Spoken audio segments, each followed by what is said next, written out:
Maithili express की शानदार प्रस्तुति।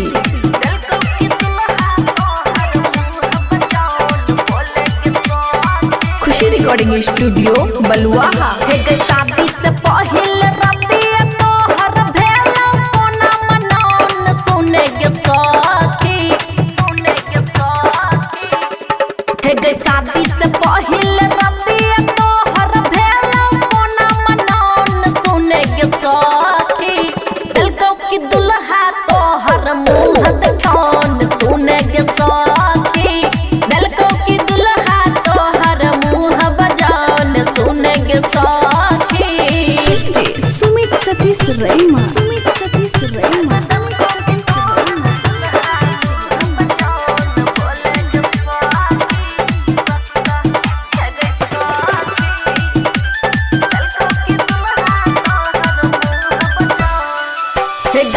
सोना के सिकरिया दिलको की रोल गोल गे मीठी बोली बोल के लो भेलको की बोल गे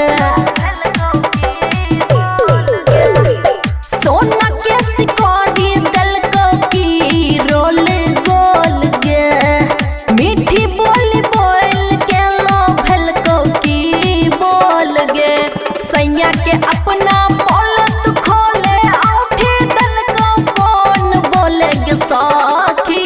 दिलको की दुल्हा तोहर मुँह बजान सुने गे सखी दिलको की तोहर दुल्हा मुँह बजान सुने गे सखी।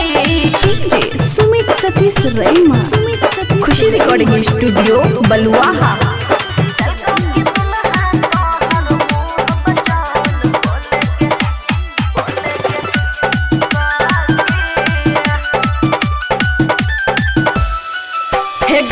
रोशन दीवाना पियावा से पूछ ले बहु हम गए खुशी भी छे नाए के करो से काम गे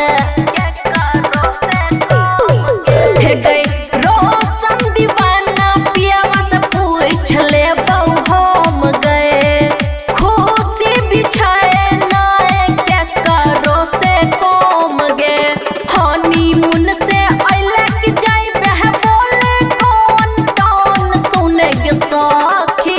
दिलको की दुल्हा तोहर मुँह बजान सुने गे सखी दिलको की दुल्हा तोहर मुँह बजान सुने गे सखी बोल गे। खुशी रिकॉर्डिंग स्टूडियो बलुआहा।